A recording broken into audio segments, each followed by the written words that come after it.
para tudo, que eu adoro quando ela vem. E essa pauta é muito legal. E eu sei que minha queridíssima amiga nutricionista Pamela Miguel, bem-vinda. Obrigada. Boa tarde. Boa tarde. Fala sobre isso com muita propriedade. Isso que é muito legal. Minha amiga, você trouxe só coisinha. Ai, que gostoso isso. Só que é uma clara com atum. Nossa, daqui a pouquinho nós adorei. Eu experimento. É fake ou é de verdade? Não, é de verdade. Pode comer? Pode. Daqui a pouquinho eu vou experimentar. Negócio é o seguinte. A pauta de hoje é essa que vocês estão vendo aí. Quando a gente olha para uma pessoa, para uma mulher, principalmente, e a gente fala assim, nossa, mas ela tá magra. Ela tá magrinha. E, na verdade, ela está uma falsa magra. Que conceito é esse de ser magra e de ser falsa magra? Exato, Carol. Então, a maioria das pessoas, quando pensam em nutrição, quando pensam em procurar uma nutricionista, sempre está relacionado mais excesso de peso, né? Certo. E a pessoa que está magrinha ali, ninguém dá muita atenção e acha, ai, que frescura, porque já está magra, Por que tá você bem. quer mudar? Por que você quer mudar? Eu recebo muita paciente com essas características de falsa magra, assisti um curso e fiquei encantada e comecei a pesquisar mais sobre isso. E na verdade, Carol, falsa magra é uma menina, geralmente a idade da falsa magra é em torno de 20 a 28 anos. Tá. Aquela menina que tem o IMC, que é o peso dividido pela altura ao quadrado, que é um índice que a gente nem usa tanto mais na nutrição, mas ok, ou próximo do baixo, tá num peso ideal, ou até tá um pouco abaixo do peso, não tem um peso tão o ideal, considerado ideal, né? Tá.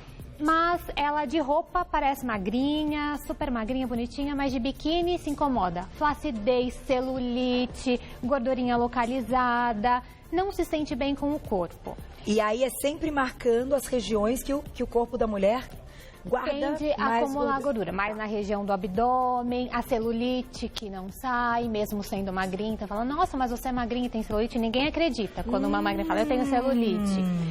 O que está relacionado a isso? Quando a gente vai pesquisar mais sobre essa paciente, quais outras características geralmente ela tem? É uma paciente que já teve histórico de deficiência de minerais em algum momento da vida, anemia, está com o cabelo caindo, está com a unha fraca.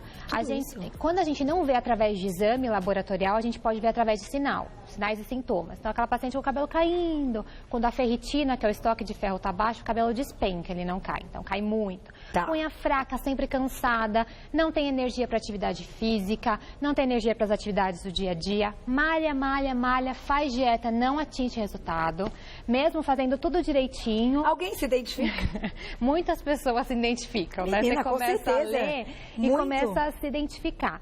Tem uma TPM muito grande, ansiosa, então come na TPM, tem compulsão por carboidrato, porque não atinge o resultado, fica chateada, aí vai comer. Então, e geralmente o intestino não funciona tão bem também. São algumas características básicas da falsa magra.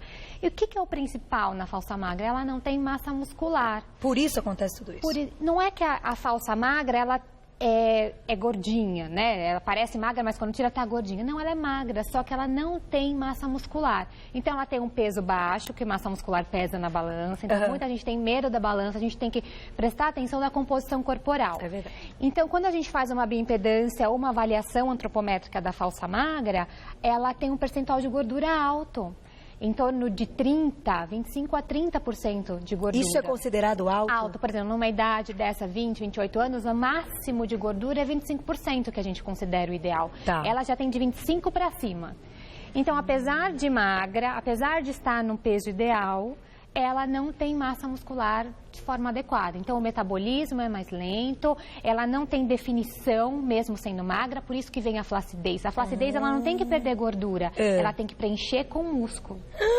Então, essa é a diferença. Às vezes, ela se mata na academia lá, fazendo muito aeróbico. Não é o momento, né? A atividade física tem muita importância nisso, mas a alimentação também, associar todas essas práticas no dia a dia dessa paciente é importante. Tem várias questões que têm que ser reguladas. E, então, é o seguinte, o diretor falou pra gente começar a mostrar essas delícias que estão aqui. Eu quero mostrar mesmo porque onde eu quero chegar. Quando você fala na falsa magra e fala aí de um quadro clássico com todas essas características, que agora você falando, nossa, eu penso em várias pessoas. Falo, nossa, essa pessoa deve estar... Nossa. Quando eu assisti o curso e vi as características, eu pensei em várias pacientes. Pensei, não, nossa, gente, inclusive do vídeo, que a gente conhece muitas vezes, você olha no vídeo e fala, nossa, mas tá magra e tal, mas que tem essa referência que você está dizendo. Exato. Aí, você está propondo aqui alguns pratos, algumas opções, e você mostra o que é certo e o que é errado. Então, eu já te pergunto, os pratos errados normalmente são as opções dessas falsas magras? Bate direitinho quando você pergunta? A falsa magra, ela tem um alto consumo de carboidrato, até por essa compulsão e ansiedade. Tá. Ela tem um baixo consumo de proteína, não gosta. Fruta, legume, verdura, come razoável, come alimentos que acha que são saudáveis, industrializados. E gordura, ela tem pavor de gordura. Aí não come nada de gordura. Não come nada de gordura. E a gente sabe que a gordura é muito importante para a questão hormonal, para ganho de massa. E aí não adianta muita coisa. E aí não adianta. Então, ela tem esse perfil do errado, né? E a gente propõe algumas mudanças na alimentação para que ela ganhe massa muscular e para que ela perca essa gordura. Então, a questão mais aqui é troca. Porque quando a gente fala em uma pessoa que tem um excesso de peso, primeiro ela perde gordura, depois a gente trabalha com ganho de massa. Não dá para trabalhar com os dois ao mesmo tempo. Na falsa magra, a gente não vai trabalhar perder gordura, a gente vai trabalhar ganhar massa para ela trocar a gordura, para ela preencher essas, principalmente a musculatura abdominal, para não ter a flacidez, a musculatura da perna, por conta da flacidez e da celulite. Então, a gente fala em troca, a gente não fala em perder gordura, mas sim fazer essa troca saudável. Então, meninas que estão se identificando, mandem perguntinhas, @VocêBonitaTV, que a gente vai colocar perguntinhas ao vivo. Tem uma, Má? Vamos colocar uma pergunta na tela, então. Já tem. Um beijo, Mariana. Beijo, beijo. Uma dieta com baixas calorias e intensificar os exercícios ajuda no ganho de massa muscular. Então, nós vamos começar as condutas para responder a pergunta da Mari. Então, não necessariamente baixa caloria. Então, a gente tem que tomar cuidado. É o que a gente vai comer. Então, não tem que se preocupar com caloria. Não que caloria não tem efeito. Também comer o excesso de caloria não vai ter resultado. Mas para ganhar massa, a gente tem que ser substrato. A gente precisa ter energia que vem através da alimentação. Então, às vezes, uma dieta com baixa caloria, você não tem ali o tijolinho para construir o músculo, então não adianta também. Então tem que ser uma dieta equilibrada com uma boa quantidade de proteína. Então a estratégia para ganho de massa é aumentar o consumo de proteína, que geralmente é muito baixo, como eu falei, não chega no almoço não chega a 20 gramas na falsa magra, nos lanchinhos no café da manhã não chega a 10, 15 gramas de proteína. Então a gente tem que passar e colocar de 25 a 30 gramas de proteína por refeição.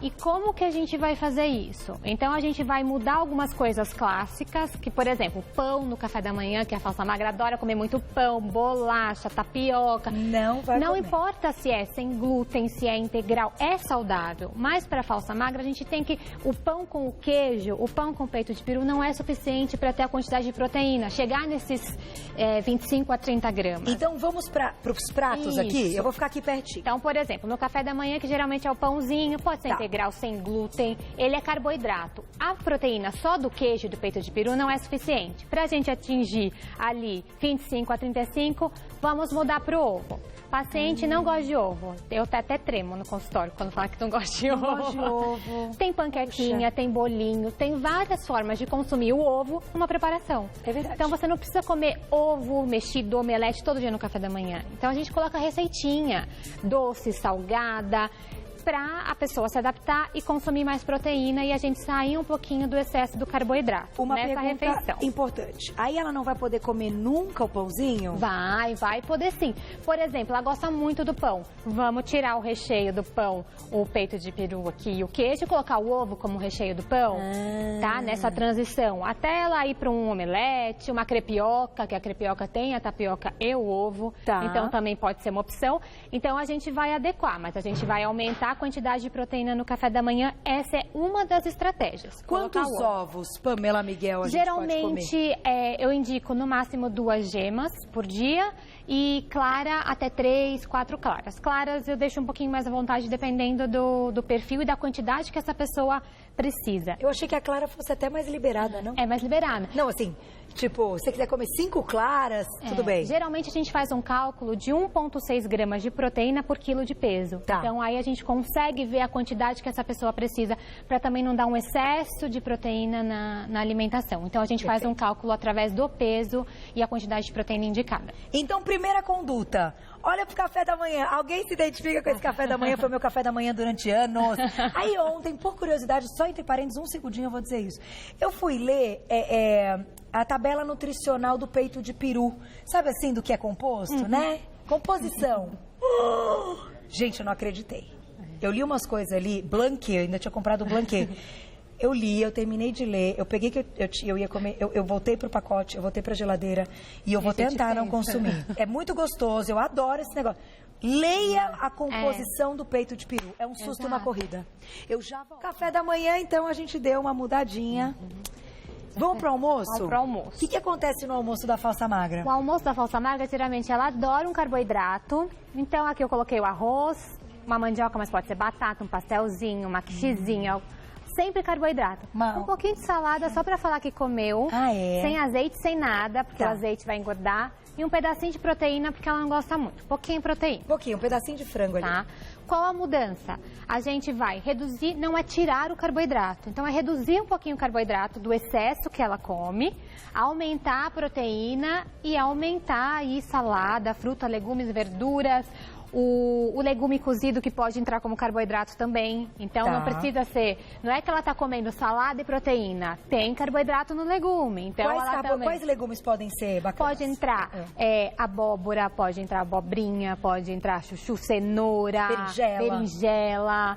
Todos os legumes podem entrar também como carboidrato. Aí vai depender da rotina. Como ela já tem uma compulsão, é melhor ela comer, às vezes, o arroz integral, o carboidrato aqui no almoço, do que ela beliscar o resto da tarde. Então, depende muito do perfil da paciente também, tá? Mas essa é uma troca que a gente pode fazer ideal aqui para um almoço. Certo. Nos lanches, o lanche é a pior parte, porque geralmente não atinge nem 10 gramas de proteína. Geralmente o lanche o que é? Uma barrinha saudável, um cookiezinho integral. Que abre pacotinho. Cheio de conservantinho. Tudo de pacotinho. Um biscoitinho, um bolinho, uma bolachinha, enfim. Nessa parte, às vezes a gente precisa entrar com suplementação. Tem muita gente que ainda... Muitas pessoas são resistentes. Por que eu vou suplementar? Vai sobrecarregar meu rim? Não, a gente vai chegar a uma quantidade de proteína. Pode ser uma proteína vegetal. Então, aqui eu trouxe que existe proteína do arroz, proteína da ervilha, whey protein. Independente se ela faz atividade física ou não, a gente quer atingir aqui uma quantidade de proteína diária. Então, muitas pessoas chegam, não, eu treino, eu vou tomar proteína depois do treino. Tem que ter, mas tem que ter proteína ao longo do dia. Tem que ter proteína no dia que treina e no dia que não treina, porque o dia que não treina está recuperando o músculo. Se ele não tem ali substrato, ele não vai recuperar. Então, você não vai ganhar massa.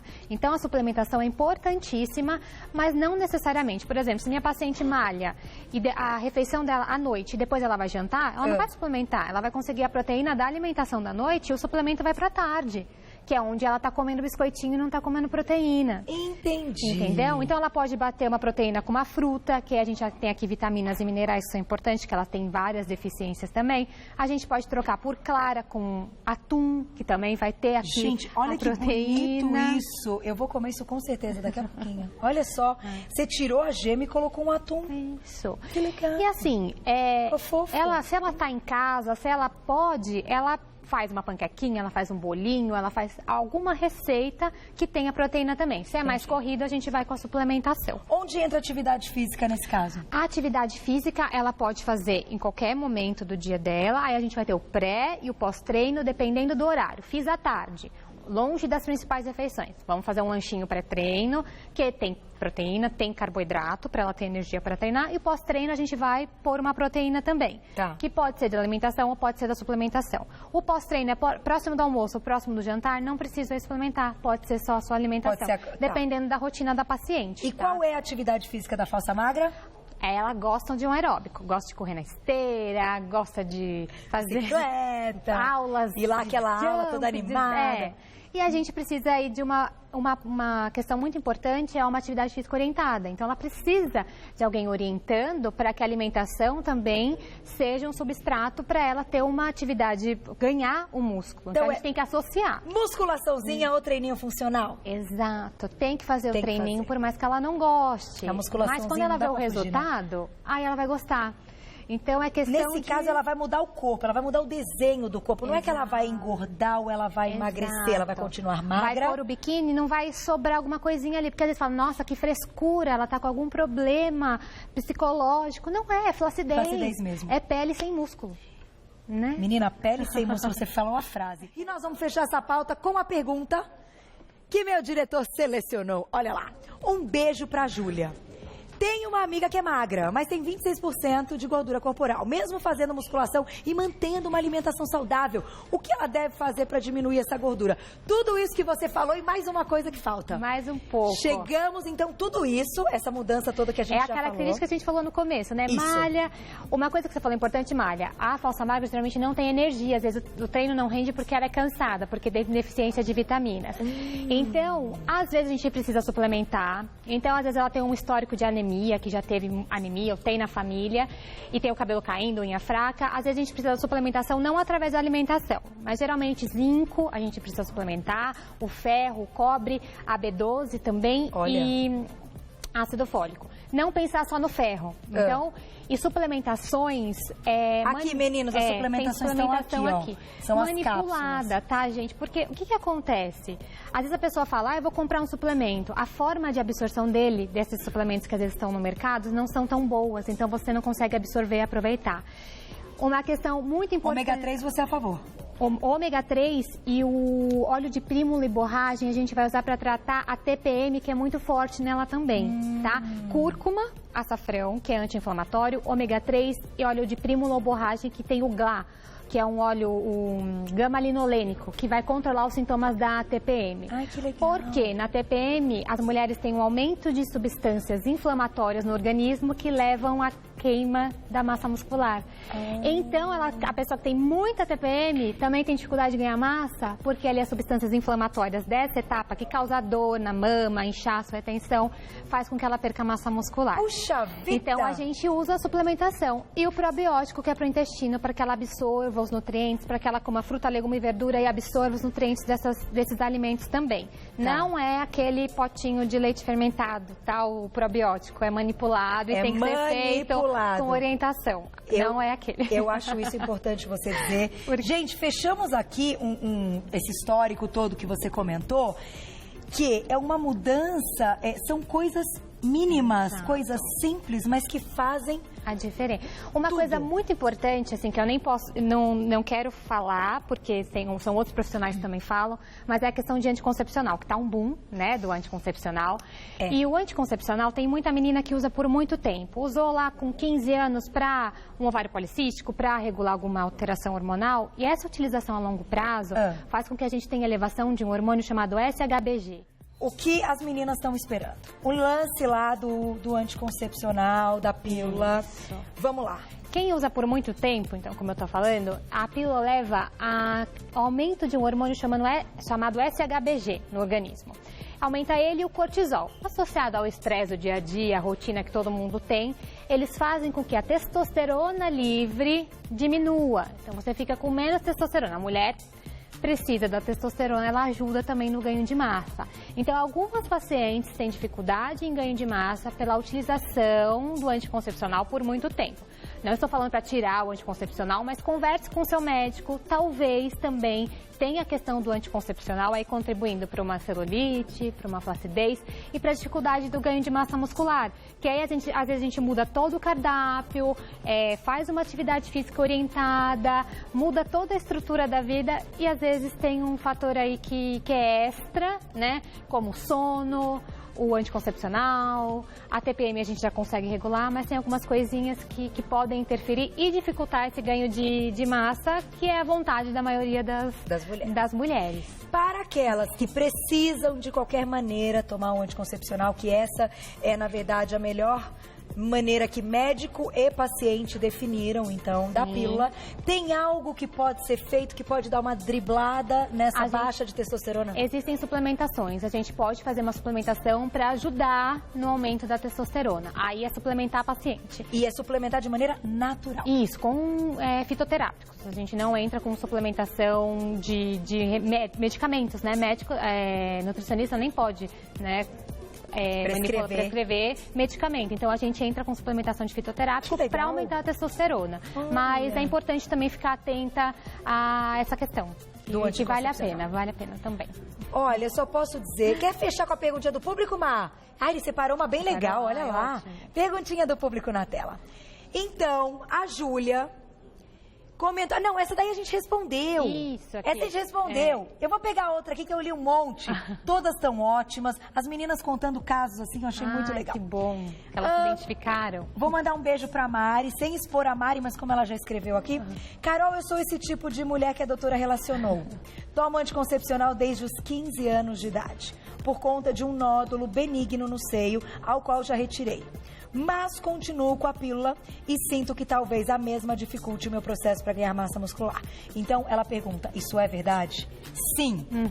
Pode ter essa relação, né? Tem a relação. Então, geralmente, esses dias eu peguei o meu exame. Eu fiz um exame. Eu tenho dificuldade de ganhar massa. Então, né, eu faço tudo direitinho e eu peguei meu exame. Lá minha testosterona está baixíssima, meu SHBG lá nas alturas. E aí vocês também chegam à conclusão? Cheguei à conclusão. Que é por isso. E é o mesmo caso que ela. Eu tomo anticoncepcional há muito tempo por tratamento de ovário policístico. Você também tem, amiga? Eu tinha, fiz tratamento, mas tive que tomar por um bom tempo. Então, a gente para pensar e se questiona, né? Converse com o seu médico, encontre um método que seja bom para você e para o seu médico também. Vale a pena. Também tenho, amiga. Também tenho esse ovário policístico chato. Outro dia a gente estava fazendo pauta e falei, vamos falar a verdade? É muito chato esse ovário policístico. Uma coisa chata. Por quê, né? Vai ficar policístico. Puxa vida, traz tanta coisinha que no final você some e é um problemão, né? Então, exato. Mas eu acho que você disse tudo, disse bem. Quanto mais informação, que esse é o nosso papel. O seu papel, conversar com um profissional, para vocês juntos chegarem ali, né, naquela informação e no resultado que você espera, falar, vamos fazer isso agora. E vamos nos testando, a gente tem que ir testando tudo, né? Põe aquilo, tira. Às vezes não dá certo, às vezes a pessoa não consegue encontrar e a gente vai testando, vai colocando outras estratégias, às vezes é muito rápido, às vezes é mais lento. Então tem que testar e tem que se arriscar. E vale a pena. Respeitar a individualidade. Exato. Só posso te agradecer, sempre queridíssima. Deixa eu contar pra vocês, a Pamela Miguel trabalha atualmente com o Dr. André Weinert, nutrólogo queridíssimo que vem ao programa. Eles se conheceram aqui, assim, né?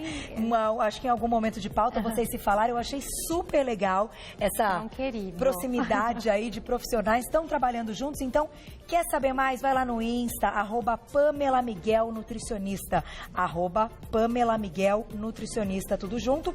Telefone 2638-2098, 2638-2098. Você já fala com ela. Muito obrigada mais uma vez. É sempre um prazer